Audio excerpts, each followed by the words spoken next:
Capítulo 73, Boruto saiu e parece que plantou uma dúvida na cabeça de geral. Será que o Sasuke recuperou o Rinnegan dele? Resposta pra você pirar, vai por mim.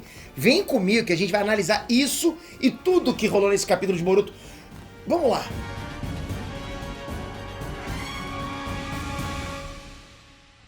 Next Trunks, Peter aqui, galera, o capítulo 73 prometeu tudo e não entregou nada. Sério, galera, o capítulo 72 tinha prometido coisa pra caramba, né? Lá depois que o Cold mostrou que ia apelar pra usar um exército de Júbilo pra ir atrás do Kawaki. A gente ficou animado pra caramba e começou a bolar teoria. A gente viu o que aconteceu, mano? Começou a bolar teoria. Lógico, o que a gente faz aqui?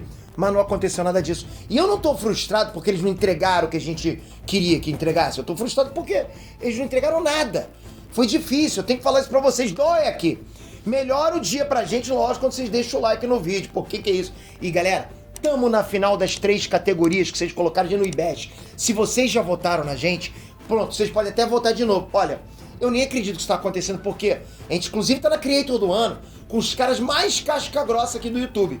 Vocês sabem, só gigantes. Então eu tô lá entre os 3 maiores. Porque vocês, culpa de vocês. Porra, obrigado de coração.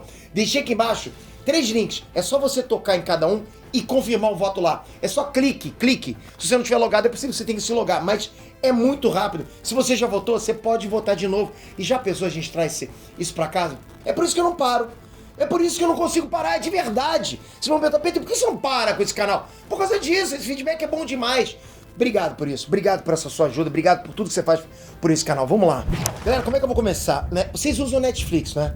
Vocês curtem assistir umas séries, uns animes, concordam? Então você sabe que no começo de um episódio, que sempre tem uma recapitulação lá do que rolou no arco até esse episódio, concorda? É um resuminho pro pessoal se situar, lembrar do que rolou, coisa e tal. Aí que tal, o capítulo 73 de Boruto foi basicamente isso aí, foi esse resuminho que era pra ter rolado só no comecinho, foi todo, o episódio inteiro. A diferença é que se a gente apertasse aquele botão de pular resumo, sabe? A gente ia acabar indo pra última página do capítulo, porra. Porque o capítulo inteiro foi uma fucking grande recapitulação. Como tem que ser. Olha, eu já vi flashback filler em anime, mas porra, em mangá tá casca grossa. Eu não tô brincando, galera. É isso que vocês estão ouvindo. Mais da metade desse capítulo foi só do Shikamaru falando coisas que a gente já sabia sobre a Eida, sobre os poderes dela e coisa e tal. Sendo que o mangá já mostrou pra gente em vários capítulos quem é ela, não precisava disso. A gente já sabia quem é ela, o que ela faz, quais os poderes dela. Porra, pra quê, galera? A gente viu na prática como é que tudo isso funciona em mais de um capítulo. E mesmo assim, Kishimoto achou que seria uma boa colocar o Shikamaru pra fazer palestrinha, né? Passando informações lá que o público já tem. É mole! O capítulo teve 45 páginas, sendo que uma delas lá foi a capa. Então é 44. Eu juro pra vocês, juro, que em mais de 20 páginas não teve nenhuma informação nova pra nós. Se teve, sei lá, 10 páginas de coisa nova nesse capítulo, é muito. Galera, sempre que tem capítulo novo de Boruto, eu leio pelo menos umas 3 vezes. Sempre! Isso pra trazer análise pra vocês, né? Porque quando eu vou fazer teoria ou coisa do tipo, porra, eu já leio mais algumas vezes, pra sempre trazer uma coisa completinha pra vocês. Lógico, é o core da casa. Mas esse capítulo eu li uma vez e falei, pô, tá, não tem nada aqui. Eu só li uma vez, porque a maior parte do capítulo eu já tinha lido em outros capítulos anteriores, né? E isso fica mais problemático quando a gente lembra que Boruto é um mangá mensal. Mensal, galera, mensal. A gente espera um mês pra ver a história avançar. Mas aí o mês passa e acontece nada. Nothing, zip. Não acontece nada. E agora a gente tem que esperar mais um mês, né? Pra ir, talvez, quem sabe, ver a história avançar. Por enquanto a gente tem que se contentar com isso aí. Nada. Nada. Mas nada tem bastante. A gente pode falar bastante sobre isso. Galera, o Kishimoto não pode dar esses vacilos, perder muito tempo explicando coisa que a gente já sabe no mangá mensal. Não dá, galera. E mesmo que fosse semanal, ele entregou menos conteúdo original do que um mangá semanal de fato, que geralmente tem lá 17 páginas. Aí você vai dizer, Peter, a gente sabia dessas informações, mas o personagem não. Sim, galera, eu sei disso. Todas essas informações que o Shikamaru passou são importantes para aquele contexto lá e para os personagens. Mas quando o público já tem todas essas informações, e aí você vê ela sendo cuspida de novo na nossa cara, porra, fica cansativo, fica repetitivo, você concorda comigo? Dava pra ter feito diferente, já começava o capítulo no meio da conversa, né? Só mostrando as reações dos personagens, como se eles tivessem acabado lá de receber as informações que a gente leu no outro capítulo lá, né? Dava pra ter feito de várias formas diferentes pra dar espaço pra informações novas, como que o coach tá aprontando e tal. Mas eles escolheram, na minha opinião, a pior forma possível, que não acrescentou em nada na história. Bom, como o capítulo foi mais 50% só de explicação repetitiva, nada mais justo que 50% da análise só de reclamação sobre isso. Então você não tem nem o que reclamar.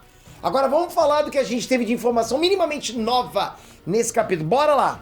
E por favor, não fica com raiva minha, eu tinha que só passar esse desabafo pra vocês. Primeiro eu queria levantar só uma coisa que eu achei interessante nessa recapitulação do Shikamaru, ok? Que foi o jeito que ele descreveu a Ada. Ele fala dela como se estivesse falando de um ser mega overpower, ok? O que realmente ela é. E ainda fala que se ela quisesse, ela poderia dominar não só Konoha, mas o mundo inteiro. Isso não é pouca coisa não. E realmente, quando a gente fala de uma mina que simplesmente faz todo mundo virar gado dela sem resistência e que ainda pode ver tudo que tá rolando, que já rolou, a gente tá falando de um nível de poder muito fora da curva.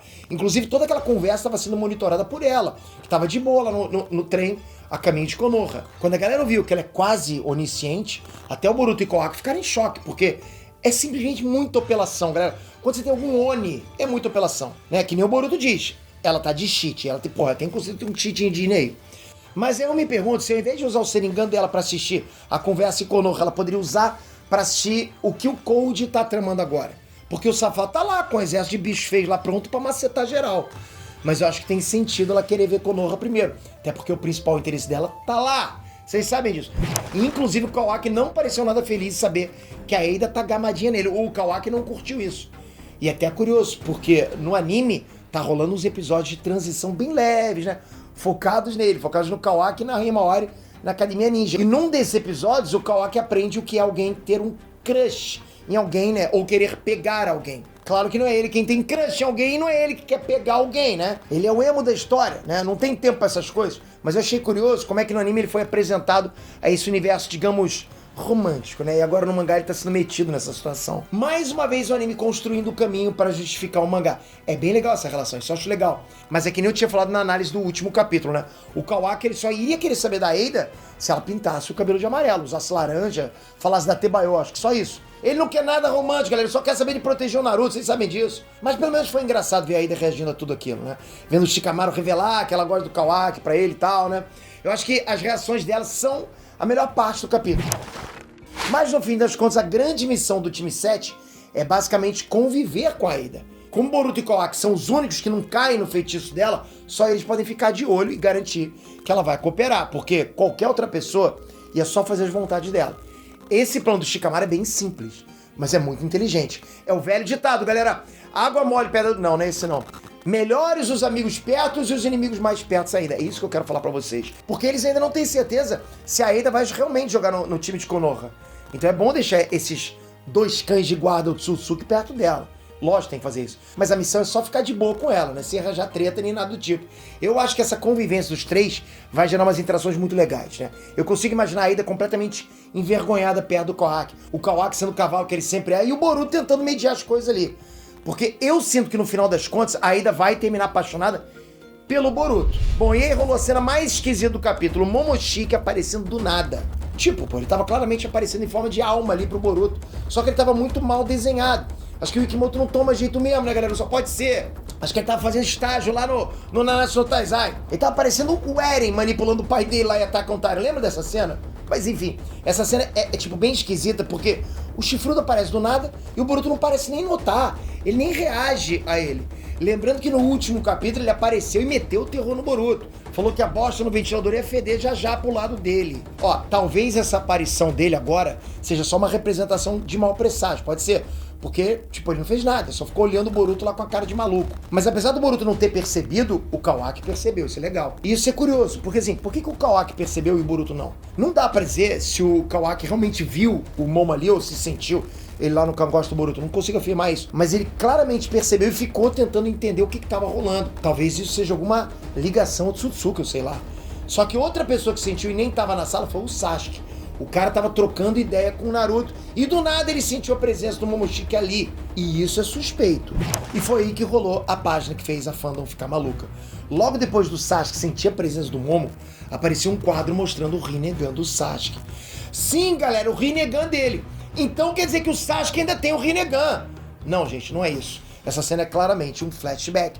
O Sasuke tá lembrando de quando ele sentiu a presença do Momo pela primeira vez, né? Que era quando ele tinha lá o Rinnegan, lógico. O Ikimoto decidiu dar um destaque esquisito pro Rinnegan ali. Isso criou uma confusão na fandom, né? Mas aquela cena não é do presente, é só uma lembrança do Sasuke. Se ele ainda tem o Rinnegan, a gente não sabe ainda. Mas essa não é uma cena que prova isso. É só um flashback mesmo, ok? Aliás, vocês narutólogos deviam saber que, pô, desconfiou de uma coisa e pensa, é flashback, ok? Só que ainda assim é curioso pensar que o Sasuke sentiu a presença do Momoshiki, mesmo sem o Rinnegan. Isso pode significar que ele ainda tem os poderes do Rinnegan de alguma forma. Até faz sentido, porque o Rinnegan é uma Kekkei Genkai. É o que quer dizer que o Sasuke desenvolveu uma genética que permitisse que ele despertasse esse olho apelão aí depois que o Hagoromo chegou nele. Então, mesmo sem o Rinnegan, ele ainda pode manter alguns poderes, como, por exemplo, a capacidade de sentir um Otsutsuki lá no cangote. E assim, isso é outra prova, então, de que o Susanoo Perfeito ainda tá no arsenal de poderes do Sasuke, né? Já que a galera costumava usar o argumento de que ele só usava pelo Rinnegan, o que não é verdade. Mas se fosse, então toma aí. Ele ainda pode usar de qualquer jeito aí, tá vendo? Galera, não esquece, dá uma moral pro nosso trabalho, vota pra gente nas 3 categorias. Você que já votou, você pode votar de novo. Você não tem noção como você vai ajudar a gente. É lógico, você não tem nenhuma obrigação de fazer isso, mas é puro agradecimento que a gente tem. Só isso, porque a gente sabe que a gente conta com vocês e a gente vê nos comentários muitos de vocês falando, votei. Pô, a gente fica feliz demais aqui desse lado. Você não tem noção, a gente vai botando print, vai mostrando no grupo da gente. Ok, galera, a galera tá voltando. Pô, é bom demais saber que vocês estão ajudando a gente. Você que votou, você pode votar de novo, ok? Porque agora é a segunda fase. É possível que a gente traga esses 3 troféus pra casa. Tamo junto demais, galera. Tentei tirar a lei de pedra nesse capítulo aqui, né? Foi pura recapitulação, não tem muito o que falar. Vamos torcer pra que o próximo aí tenha muita coisa rolando pra compensar esse fiasco aqui. Mas é isso, galera. Muito obrigado por assistir. Comenta aqui embaixo o que vai rolar no próximo capítulo. E se inscreve aqui no canal, ativa o sininho, porque é importante demais. Sem o sininho, nada funciona. Para totalmente. Eu preciso de você nesse canal com o sininho, porque aí você vai ficar informado, com certeza. Em breve, teorias de Naruto e de outros animes também. Tamo junto, galera. Valeu, fui!